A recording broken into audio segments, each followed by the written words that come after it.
Hello friends, तो कैसे हो आप लोग। आशा करता हूँ आप लोग सब ठीक होंगे। मैं हूँ अभिषेक कुमार, जो कि ABPM राइटोंग से ज्वाइन किया था, लेकिन अभी जो है मैं किसी दूसरे जगह पे BPM बन करके ऑफिशिएटिंग BPM के तरह पे मैं अमेजोन में काम कर रहा हूँ। तो जितने लोग मुझे जानते हैं उनको तो पता ही होगा कि मैं GDS पे सारी वीडियोज़ बनाता हूँ। तो आज के मेरे वीडियो का जो टॉपिक है वो टॉपिक है कि आप लोगों का फॉर्म फिलअप हो गया होगा।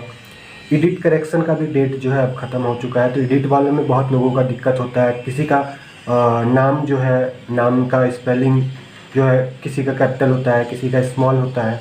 तो कैपिटल स्मॉल में अगर गलती है तो उसको कोई नहीं देखने वाला, लेकिन नाम के बीच में अगर कोई भी जगह पे अगर मान के चलो मेरा नाम अभिषेक है, ABHISHEK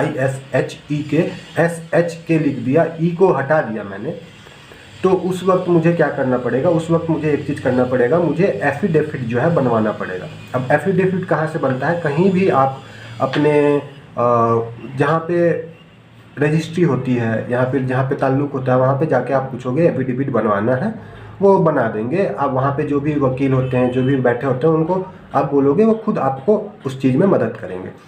दूसरी बात कि अब तो डेट ख़त्म हो गया है, तो हमारा फर्स्ट मेरिट लिस्ट जो है, ये 2024 का जो वैकेंसी आया है, इसमें फर्स्ट मेरिट लिस्ट आपको कब तक मिलेगा। तो फर्स्ट मेरिट लिस्ट जो आने वाली है वो आपको 25 अगस्त के बाद ही देखने को मिलेगी। ये मैं श्योरिटी के साथ बोलता हूँ, 25 अगस्त से पहले आपको कुछ देखने को नहीं मिलता। 25 से लेकर के 30 के बीच में किसी भी दिन वो आ सकती है। अब हम बात करते हैं कि अगर आपका मेरिट लिस्ट में नाम आ गया, मेरिट लिस्ट में अभी जितने भी जगह के मेरिट लिस्ट आएंगे सब 95 एबव होंगे। तो जिनका 95 एबव है वो अपना डॉक्यूमेंट बना सकते हैं, जिनका कम भी है वो भी अपना सब सारे डॉक्यूमेंट बना के रखना, क्योंकि आपको सबसे पहले जो है मैसेज आता है आपके रजिस्टर्ड मोबाइल नंबर पे, जिससे एप्लीकेशन भरते वक्त आपने जो मोबाइल नंबर दिया था उस मोबाइल नंबर पे, या फिर आपको एक ईमेल देना होता है, उस ईमेल पे भी आपको एक मैसेज आएगा। मैसेज का दोनों जगह का मैसेज जो है मैं यहाँ पे दोनों जगह अटैच कर दूंगा, आप उसको देख सकते हो। अब बात करते हैं मैसेज आने के बाद, एक दिन का टाइम लगता है मैसेज आने में। जिस दिन लिस्ट आया उसके अगले दिन तक आपको मैसेज आ जाएगा। जिस दिन लिस्ट आया उस दिन से लेकर के आपको 10 दिनों का टाइम दिया जाएगा कि 10 दिनों के अंदर जो है आप DV करवाने के लिए जिस भी जगह पे आपने DV का वेन्यू चूज़ किया होगा वहाँ पे आपको दिया जाएगा। अब DV में कितनी चीज़ें लगती हैं, इन सारी चीज़ों को मैं आपको एक्सप्लेन करने वाला हूँ। तो DV के मैसेज में ही आपको लिखा होता है कि ये 5 डॉक्यूमेंट, ये 4 डॉक्यूमेंट जो है हमें चाहिए। मेनली आपको 3 चीज़ देखा जाता है। आप अगर किसी कैटेगरी से हो और PWD में हो तो 4 चीज़ें देखी जाएंगी। मेनली 4 चीज़ें देखी जाती हैं, बाकी सब ऊपर ऊपर से होता है, उतना इम्पोर्टेंट नहीं है, ठीक है। सबसे पहला चीज़ जो है आपको अपना लेके जाना है वो है आपका 10th का मार्कशीट, जिसके बेसिस पे आपको नौकरी मिलने वाली है, ठीक है। दूसरा सबसे इम्पोर्टेंट चीज़ होता है मेडिकल सर्टिफिकेट, जो कि आपको देना ही देना है वो। और तीसरा सबसे इम्पोर्टेंट होता है आप अगर कैटेगरी से, किसी कैटेगरी से बिलोंग करते हो, ST SC कैटेगरी से बिलोंग करते हो तो ST SC का सेंट्रल का होना चाहिए। सेंट्रल के फॉर्मेट भी आते हैं, आपको नोटिफिकेशन में ही मिल जाएगा सेंट्रल का फॉर्मेट। और अगर आप EWS हो तो EWS, अगर OBC हो तो OBC, और जनरल का कोई भी नहीं लगता। जनरल को सिर्फ 2 चीज़ें लगेंगी।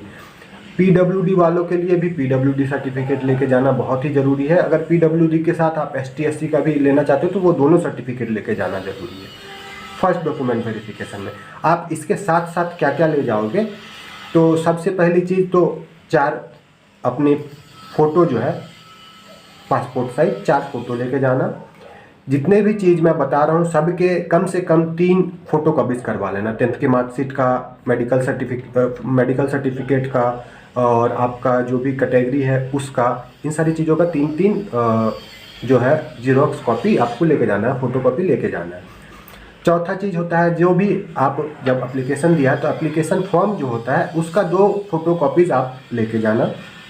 उसके बाद सबसे इम्पोर्टेंट चीज़ होती है पैन कार्ड, आधार कार्ड, ये तो आपको लेके जाना है। और साथ ही में जिस मोबाइल नंबर से जो आपने रजिस्टर्ड किया था, आपने जो एप्लीकेशन भरा था उसमें जो मोबाइल नंबर दिया था रजिस्ट्रेशन के वक्त, वो मोबाइल नंबर लेके जाना। क्योंकि जब भी DV होता है, मान के चलिए मैं DV कर रहा हूँ आपका, अगर मैं आपका DV कर रहा हूँ तो मैं सबसे पहले आपको बोलूँगा कि आपके पास मोबाइल है जिससे आपने भरा था, वो मोबाइल आपका हो। अगर आप पिताजी के से किए हो तो वो फ़ोन लेके जाना है।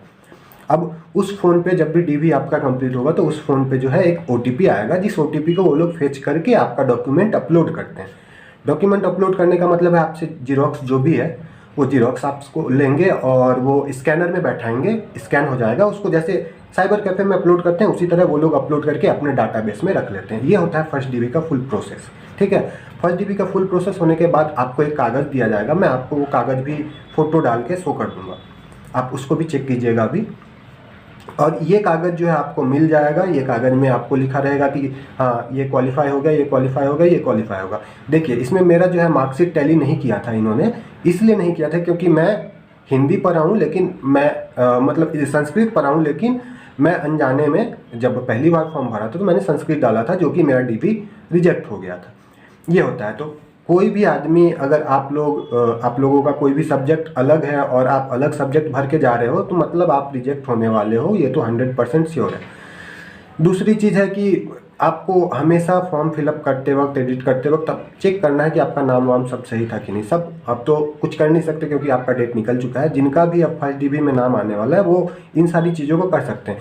मैक्सिमम लोगों का जो एक क्वेश्चन रहता है कि भाई EWS, कास्ट सर्टिफिकेट या फिर मेडिकल सर्टिफिकेट जो है, हमारा जो लास्ट डेट था फॉर्म फिलअप का उसके बाद का होने से होगा। डीवी से एक दिन पहले का भी अगर आपके पास कास्ट सर्टिफिकेट, मेडिकल सर्टिफिकेट बन जाता है तो वो वैलिड है, उसमें आपको कोई तोड़ नहीं है। ठीक है, बहुत जगह पे यूपी पे जिस तरह, बिहार में जिस तरह ऑनलाइन EWS ऑनलाइन सर्टिफिकेट्स बन जाते हैं, यूपी में नहीं बनते। तो यूपी में जो ऑफलाइन वाले बनते हैं वही वैलिड होते हैं, उसमें नंबर लिखा हुआ था, उसी में साइन सिग्नेचर किया हुआ रहता है, तो वो वैलिड होता है। अब हम नेक्स्ट जो है बात करेंगे कि फर्स्ट डीबी मान के चलिए आप गए, जिस वेन्यू पे आपको बुला रहा है, आपको लिखा हुआ SMS में आएगा IPO ऑफिस या फिर SSPO ऑफिस।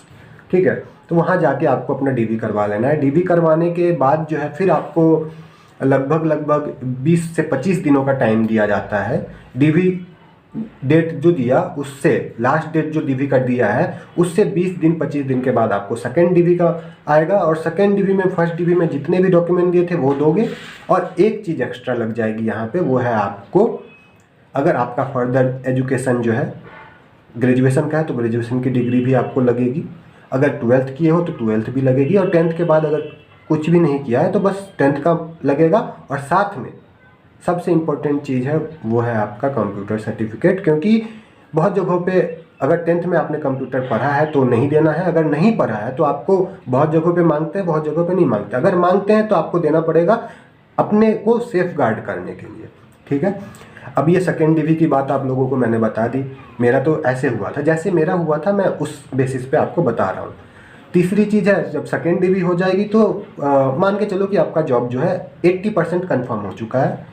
20% जो है वो डिपेंड करता है, मान के चलो आप नागालैंड में या फिर किसी भी नॉर्थ ईस्टर्न जगहों पे किया है तो वहाँ पे आपको जो है वहाँ के गांव के मुखिया, गांव के प्रधान, हेडमैन जिसको हम लोग बोलते हैं यहाँ पे नॉर्थ ईस्ट में, गांव बुरा, उससे सिग्नेचर करवाना पड़ता है कि हाँ ये बंदा हमारे गाँव में रह सकता है। बिहार, यूपी इस जगह पे ऐसा चीज़ नहीं है, लेकिन नॉर्थ ईस्ट में आपको ये चीज़ करना पड़ेगा, आपको एकोमोडेशन लेना पड़ेगा। एकोमोडेशन पे मैंने एक वीडियो बना रखी है, कैसे लें और कैसे होता है, कैसे फॉर्म फिलअप करते हैं एकोमोडेशन का, कैसे सिग्नेचर लेते हैं, उस वीडियो का लिंक जो है मैं डिस्क्रिप्शन में डाल दूंगा, आप लोग वहाँ से चेकआउट कर लेना।